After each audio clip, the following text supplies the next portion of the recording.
बड़ा question sir. अब whether the section 200 read with section 205 barred the SEC to claim TDS when the same was not accepted by the, अब please appreciate कीजिएगा। मान लीजिए let us से मैंने संदीप भैया को टीडीएस काटा और जमा नहीं कराया, संदीप भैया का टीडीएस काटा और मैंने जमा नहीं कराया, तो क्वेश्चन इज, अब आप जब सेक्शन 200 या 205 पढ़ते हो, भी मैं पढ़ के दिखाऊंगा आपको, you will come to know, मैं आपको दिखाता हूं। देखिए 200 क्या बोलता है, देखिए before going to this case law let me go to 200 205 पे जाते हैं पहले। Any person retain any sum in accordance with the following provisions of the chapter shall pay within the prescribed time. Shall pay the sum so deducted to the settlement as the board directs. आपको पे करना है, right? अब again वो बोल रहा है any person retain any sum on or after first day of the April 2005 in accordance with the formula of the chapter or as the case may be shall after paying the tax related to the credit prescribed time prepare a financial statement. Third क्या बोलता है कि भैया आपको tax पे करना है, उसके बाद फाइनेंशियल स्टेटमेंट जमा करानी है, राइट? अब देखिए 205 क्या कहता है, the tax is deductible at source from the foregoing provision of this chapter, the SSC shall not be called upon to pay a tax insult to the extent to the tax has been deducted from that income. अब question उठता है कि ऐसे case के अंदर क्या department बोल सकता है कि भैया मैंने संदीप भैया का टीडीएस तो तूने काट लिया, पर ऐसे केस के अंदर भैया आपने जमा तो कराया नहीं नितिन कन्वर ने, तो संदीप भैया को क्रेडिट नहीं मिलेगा। तो प्लीज अप्रिशिएट कीजिएगा sir, this is the judgement of Leelavati Dokania versus ITO, ये सूरत का जजमेंट है, राइट? और जजमेंट को देखिए किस तरीके से कंटेक्स्ट समझा। इसमें क्या हुआ सर, एक टेनेंट था, उस टेनेंट के पास हाउस प्रॉपर्टी इनकम आ रही थी सर। अब हाउस प्रॉपर्टी इनकम के अंदर जब आ रही थी उसको टीडीएस काटा ऐसे उस पर्टिकुलर पेयर ने, पर टीडीएस जमा नहीं किया, राइट? और जब जमा नहीं किया तो 26 में भी नहीं आ रहा था उस हिसाब से, इट इज नॉट रिफ्लेक्टेड, तो उन्होंने 5,71,000 रुपए का टीडीएस का डिसअलाउ कर दिया। अब देखिए एसएससी ने क्या किया, the assessee submit that in case of SSC the deductor has deducted but not deposited to settle comment, therefore mistake committed by the deductor.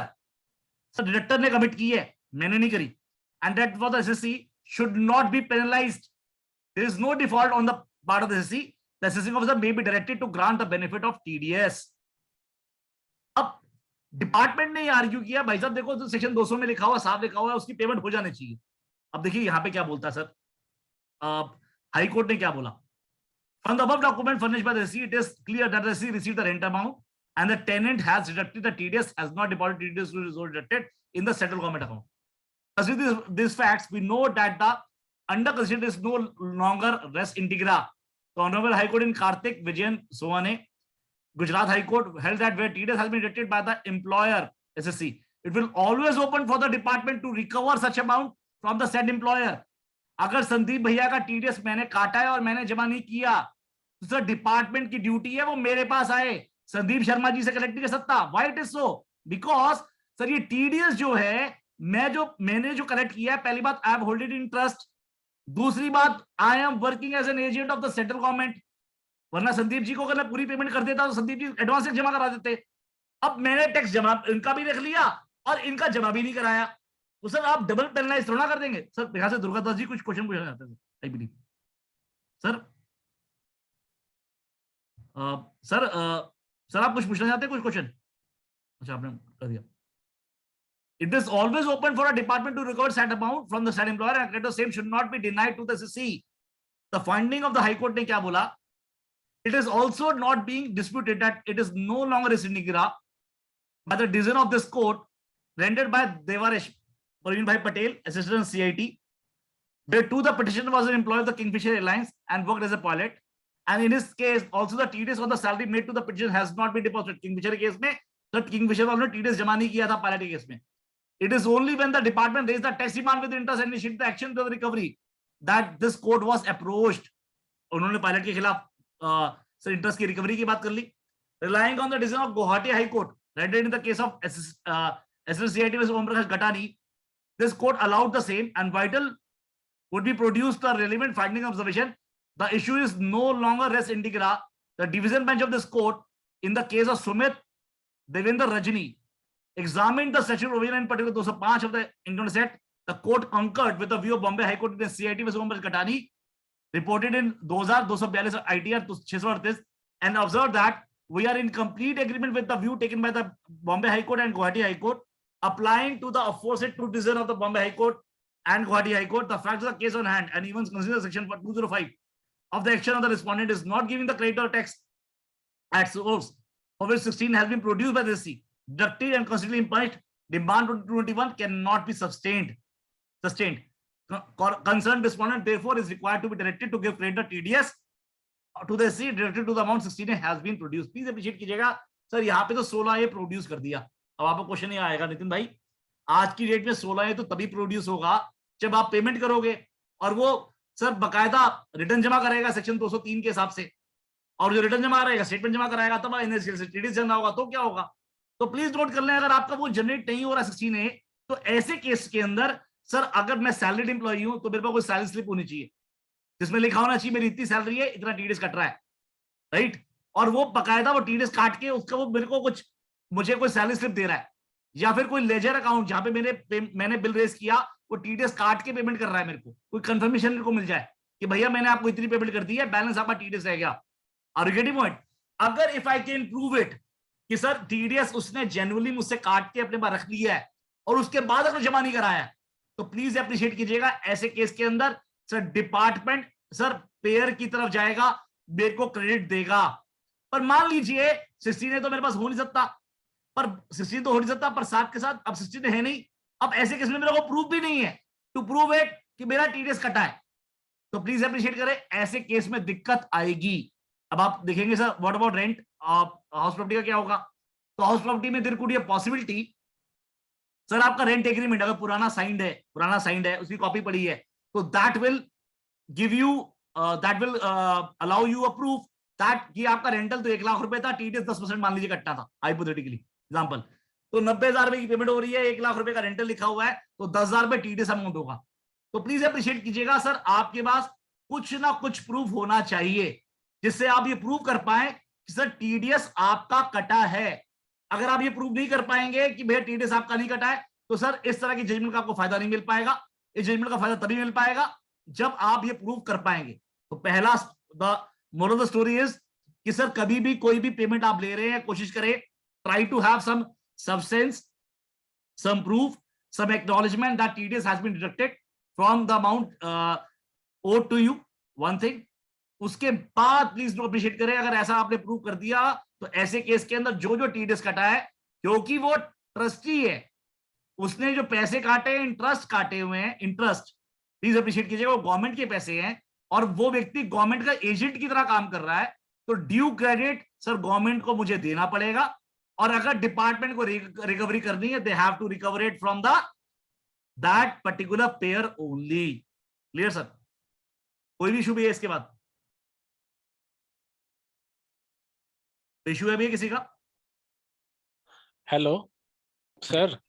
हाँ बोलिए. आवाज आ रही है? मुझे समझना था इसमें, देखिए आप बिल्कुल ठीक बोल रहे हैं कि ये जजमेंट है, लेकिन द मोमेंट आपने टीडीएस नहीं काटा है ना, टीडीएस बंदे ने काट लिया, उसने जमा नहीं कराया. जी सर. तो देखिए जो रूट होता है बेसिक, जो टैक्स में हम मतलब फाइलिंग होती है, तो हम इनकम टैक्स रिटर्न की फाइल करते हैं, तो बेसिक डॉक्यूमेंट यही है जो गवर्नमेंट इनकम टैक्स डिपार्टमेंट में सबमिट होती है. इसके बाद क्या होता है, since it is a central processing department, तो बेंगलोर से जो भी प्रोसेसिंग होती है, द मोमेंट हम उनको इनकम दिखाते हैं, टीडीएस दिखाते हैं, और सिस्टम ऑटोमेटिक उसको रिकॉन्साइल करता है एंड देन उसको डिसअलाउ कर देता है ना. 143(1) की नोटिस ऑलमोस्ट 24 घंटे 48 घंटे में, now processing is very fast, you will have that copy of that one की बॉस दिस वन.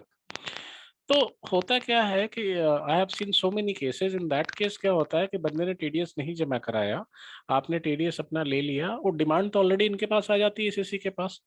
तो व्हाट शुड बी द मतलब वो एसएससी के पास क्या टूल हो गया, सी अनटिल अनलेस उसको टैक्स लॉ की बेनिफिट तो तभी मिलेगी ना जब वो या तो आईटीएटी में जाएगा या अपील में जाएगा या किसी और में जाएगा. Till the time he doesn't go to that appellate matter में, तब तक तो एसएससी फंसा रह गया, डिमांड भी उनकी आ जाएगी, और इवन मतलब अगर कोई रिफंड है तो उनका वो भी होल्ड कर लेते हैं, एडजस्ट कर देते हैं. संदीप भैया आपकी बात पॉइंट सही है, प्लीज अप्रिशिएट. देखिए अब जैसे मैं जीएसटी करता नहीं हूँ, और मैं नॉर्मली आज की डेट में बहुत सारे स्पीकर सुन रहा था, और मैं किसी से बात कर रहा था, गवर्नमेंट किसी हमारे एक प्रोग्राम में मतलब इंस्टीट्यूट ने शायद गवर्नमेंट से किसी ऑफिसर को बुलाया हुआ, तो उन्होंने बहुत अच्छी बात बोली थी, शायद उपेंद्र गुप्ता जी थे जो उन्होंने जीएसटी जी गुप्ता जी पहले करते थे. उपेंद्र गुप्ता जी ने एक बात बहुत अच्छी बोली थी कि भैया डिपार्टमेंट ये चाहती है कि आप भी चेक करें कि आप धंधा किसके साथ कर रहे हैं, आप किसके साथ बिजनेस कर रहे हैं. प्लीज अप्रिशिएट कीजिए. व्हाट यू वांट टू से, प्लीज अप्रिशिएट कीजिएगा। वो ये कह रहे हैं कि अगर आपको लगता है कोई एरेंट व्यक्ति है जो जीएसटी जमा नहीं कराता, तो आप उससे धंधा क्यों कर रहे हैं? पहली बात आप समझ बात। दो सेक्शन 205 मैंने आपको भी दिखाया, 205 साफ बोलता है कि टीडीएस सामने वाले अगर काट दिया और आप प्रूव कर पाते हैं तो आपको उसको क्रेडिट देना पड़ेगा आपका। लेकिन पॉइंट सही है नितिन भाई, क्रेडिट तो मिलेगा नहीं, you have to go to सीआईटीपी।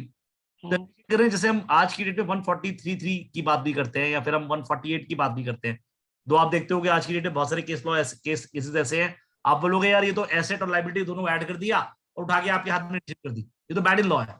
तो प्लीज अप्रिशिएट कीजिए, कोई भी डिमांड जब तक क्वैश नहीं होती है, और क्वैश कौन करेगा? हायर अथॉरिटी करेगा।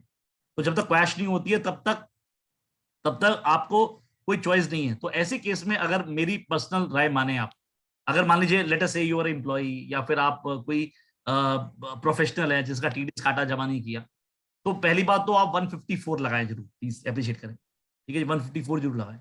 सेक्शन 205 साफ साफ बोल रहा है, बोल्ड लेटर में बोल रहा है कि भैया वो क्रेडिट आपको मिलेगा, साथ के साथ उसके प्रूफ लगा दें। पर प्रॉब्लम राइट, पर प्रॉब्लम क्या है कि ये प्रूफ कैसे करेंगे? ये मिस्टेक एप्टेंड फ्रॉम रिकॉर्ड है, राइट? आप समझ रहे हो? तो वही तो 154 लगाने का फायदा नहीं होगा। तो आपको फायदा क्या है? आपको सीआईटी पील में ही जाना पड़ेगा, वो 1000 रुपए खर्च करेंगे, राइट? 1000 रुपए खर्च करेंगे जहां पे आप प्रूफ लगाएंगे बकायदा कि देखो नितिन करवर ने, मैंने नितिन करवर से ये बात हुई थी, ये मेरा परचेज ऑर्डर है या फिर जो भी ऑर्डर है कि भैया ये 2 लाख रुपए फीस लूंगा मैं, संदीप जी 2 लाख रुपए फीस लेंगे, मैंने और नितिन ने मुझे 1 लाख पेमेंट कर दी है और 20,000 टीडीएस काटते हैं मेरा। आप समझ तो कोई लेजर अकाउंट आपने कंफर्म करा लिया होगा मुझसे या फिर कॉपी ले ली होगी, तो कंफर्मेशन ले लेंगे। तो वो कॉपी अगर कंफर्म, मैं एम्प्लॉई हूँ आपका या फिर आप मेरे एम्प्लॉई हैं, सॉरी एग्जांपल लेते हैं, मैं इसलिए बोल रहा हूँ टीडीएस आपने नहीं, आप मैं इसलिए बोल रहा हूँ सर, मैंने आपकी कोई काटा है, मैंने आपने बोला आपकी 5 लाख रुपए सैलरी है, उससे मैं टीडीएस काट रहा हूँ और सैलरी स्लिप में लिख के दे रहा हूँ कि देखो इतना तो आपका बेसिक अमाउंट है, इतना आपका एचआर है, इतना वो है, इतना आपका पीएफ कट गया, इतना ईएसआई कट गया और इतना टीडीएस कट गया, और मैं आपको लगातार देता जा रहा हूँ। तो प्लीज नोट करें, आपको पहली बात तो सीआईटी पील में लेटर जरूर डालना है। साथ के साथ सर जो मोस्ट इंपॉर्टेंट है sir, please write to letter to CIT TDS also, CIT TDS को भी लेटर लिखे, प्लीज अप्रिशिएट करें। मार्केट कि भैया इस व्यक्ति ने टीडीएस ऐसे से जमा करा दिया है, अपने सारे प्रूफ लगाएं, और सर आप बोले सर ये प्लीज इस व्यक्ति के पास जाएं और टीडीएस रिकवर करें, राइट? उससे बेनिफिट ये होगा कि इवन आप जब अपने सीआईटी के लिए मैटर में भी जाओगे या कहीं भी जाओगे, तो पहली बात तो जब वहां से रिकवर कर लेगा, हाइपोथेटिकली वो कर लेगा और रिटर्न भर देगा, तो अपने आप ही नॉक ऑफ हो जाएगा, 154 हो सकता है 4 साल के अंदर। एक तरीका तो ये हो सकता है। दूसरा तरीका नहीं भी होगा तो वन वे सर, डिपार्टमेंट को आपने बता दिया देखो जी चोर तो वो है, काम तो गलत उसने किया है, तो आप उसको तो पकड़ नहीं रहे। और सेक्शन 205 साहब बोलता है कि अगर मेरा टीडीएस काटा है तो आप मुझसे रिकवर नहीं कर सकते, you have to recover it from them. तो ये एक्शन लेने पड़ेंगे आपको। प्रॉब्लम क्या है सर? एसएससी बोलता है यार मैं क्यों लिखूं टीडीएस को, अबे तेरा टीडीएस लेके बैठ गया, आप लिखना मेरी, अब वो काम नहीं पाएगा। ये पॉइंट है, बिल्कुल पॉइंट। तो आपको 154 भी करना चाहिए, सीआईटी फाइल करनी चाहिए, और साथ के साथ सर टीडीएस सीआईटी टीडीएस को भी लिखना चाहिए। नहीं ठीक है सर, तो हमें ये चीज जरूर करना चाहिए।